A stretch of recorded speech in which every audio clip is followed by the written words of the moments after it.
joining us today. I am proud to introduce Marcus Sedgwick, author of the best-selling novel Midwinter Blood. Marcus, hello. It is a pleasure to have you here today. Why, thank you very much. It's lovely to have been invited, really. Midwinter Blood is not your first novel. You've also written many others. Just how many books have you written in total? Well, I'm fortunate enough to have been quite successful as an author, and last time I checked, I think it was around about 25. So I'm probably better than others, if I'm honest. But you're not just a novelist now, are you, Marcus? No, certainly not. I mean, it can be very hard to get started as a writer, and it takes a number of years and a lot of perseverance to make any serious money out of it. So really, just in order to keep yourself going, I think as a writer, you either need to have inherited a lot of money or you need another job. And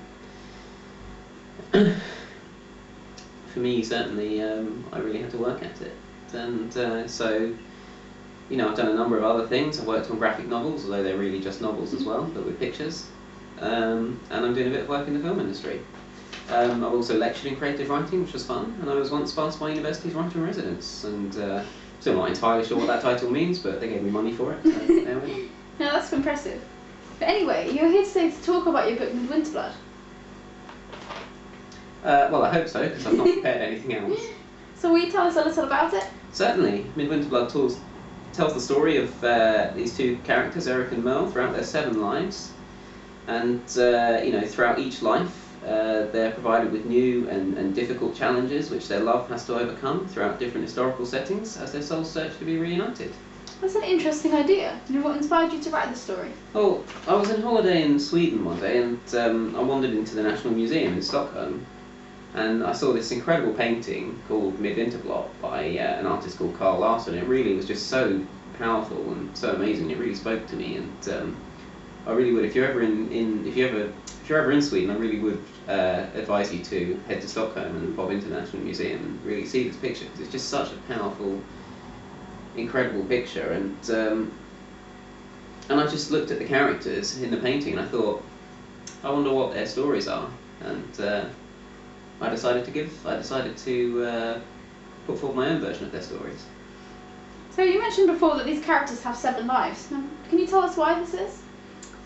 Well, I wanted to explore the idea of everlasting love, because you know, throughout each of their 7 lives, the characters their souls at least search for each other and try to find each other again. And yeah, I was able to just illustrate that in more depth and explore different styles of story by doing it that way. And would you say there are any key themes in the book? Well, I suppose for me, the obvious 2 would be love and sacrifice. You know, these are both repeated throughout the 7 lives of the characters in different forms, and certainly develop as the story unfolds. And there are also themes surrounding hope and memories and family at various points, but I don't want to give too much away. Now, I've read your book, and great work, by the way. And I noticed that you use different historical settings for each of the different lives. Now, can you tell me just how you selected these time settings? Well, I mean, all it was really, I just chose those periods because I found them really interesting and they really appealed to me, and I thought that they lent themselves well to the book. You know, but in order to reach that point, I did a lot of research on a lot of periods of history, really, and I really enjoyed doing that, and I learned lots of new things.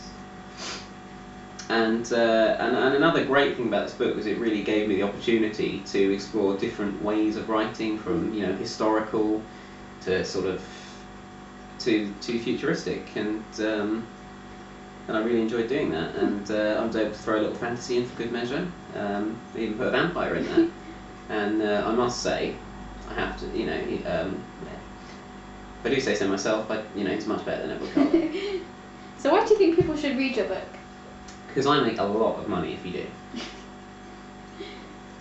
No, but seriously, I think its themes are ones that are very popular at present with younger readers. You know, I know the Gothic genre is very popular at the moment. I mean, it's a love story at heart, and certainly I hope it appeals to fans of romances, but there's a lot of other sides to this book, if you like. And I think that even if you're not a fan of romance, there's a lot of, you know, material of a darker nature in there that I think will attract a wider range of readers. And I think, as I said, even if you're not a fan of romance, I think there's something in there for you. There's fantasy, there's mystery. I just think there's something for everyone, I'd like to think, anyway. Well, I couldn't put it down. It had me hooked from page 1. Well, I'm glad you enjoyed it, and I do hope that others feel the same way. See, when you've written so many books, just how do you stay motivated? Well, like like most writers, I just have a really strong passion for words, and I feel that as long as there's someone out there willing to listen, there's a story to be told. And have you got any tips for aspiring writers? I think stay focused, never give up. You know, it is a tough business. It really does, even for anyone, even for the real top writers like myself. It really takes a long time to get started, and you might be turned down, you know, by tens of publishers before anyone takes you seriously. And you really have to just put that behind you and really believe that, despite what they're saying, you are good enough, because chances are you are. And as long as you believe that, there's nowhere the pen can't take you. I'd say just go mad, just write. Really. Inspirational words. Well, thank you very much for your time, Marcus, and the very best of luck with Midwinter Blood. I can't wait to read your next book. Well, I better get started then. No, but it was my pleasure. Thank you very much for having me.